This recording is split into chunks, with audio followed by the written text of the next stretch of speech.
ก็สั่งปลาเนี่ยเป็นนี่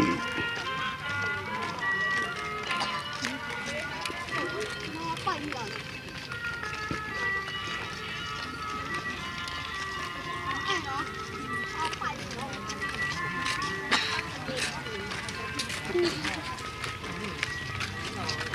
ที่เอาโบยุมาเลยตัวเล็กไปตัวนึง ตัวใหม่เนี่ยจะไอ้นั่น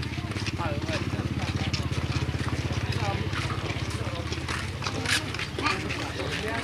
โอ้ขอบคุณน้ำ